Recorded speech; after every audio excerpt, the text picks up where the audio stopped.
Hello. আগের mini ব্লগে তোমরা দেখলে যে আমার বিয়েটা সম্পন্ন হয়েছিল খুব ধুমধাম করেই। আজকে তোমরা দেখবে বিয়ের পরের দিন আমার বিদায়ের পর্ব। আগের রাতে বাসরে জাগার পর সকালে আমার মনটা একটু খারাপই ছিল। তারপরে একে একে বাড়ির সবাই, আমার মা বাবা সবাই মিলে আমাকে আশীর্বাদ করলো। সেই সময় সত্যি বলছি মনটা একটু খারাপ লাগছিল। বাড়ির খুব কাছেই বিয়ে হয়েছে আমার, তাও জানি না কেন খুব কান্না পাচ্ছিল এই টাইমে। আমার সব জেঠিমারা, আমার পিসি মাসি সবাই আমাকে আশীর্বাদ করেছে।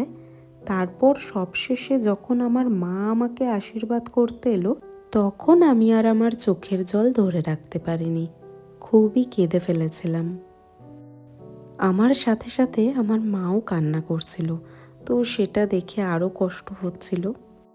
সত্যি কথা বলতে কি জানো, সন্তানরা মায়ের চোখের জল কখনোই সহ্য করতে পারে না।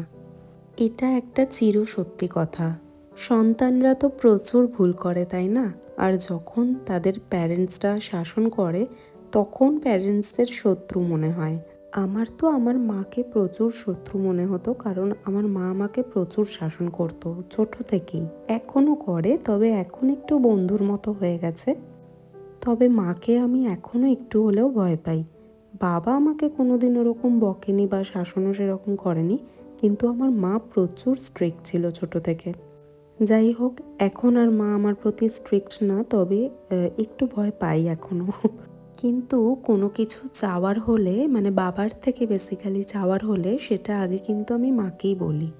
মায়ের থেকে সহজ মানে কেউ ছিল না আমার কিছু চাওয়ার জন্য।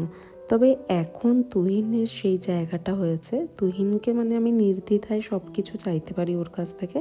আর আমার শাশুড়ি মানে কাকিমাও আমাকে প্রচণ্ডই ভালোবাসে, মানে মেয়ের মতো ভালোবাসে। তো কাকিমার থেকেও মোটামুটি আমি একটু চাইতে পারি। আমি কোনোদিন ভাবতেও পারিনি যে মাকে ছাড়া আমি অন্য কারোর কাছ থেকে কিছু চাইতে পারবো। তবে আমি খুব লাকি যে সেই জায়গাটা আমি কাকিমা বা তুহিনের কাছে পেয়েছি। তারপর আমাদের জন্য এসেছিল ঘোড়ার গাড়ি। তো সেই ঘোড়ার গাড়ি করে আমি চললাম শ্বশুর বাড়িতে। এর পরের মুহূর্তগুলো থাকবে নেক্সট মিনি ব্লগে। আজকের মতো টাটা।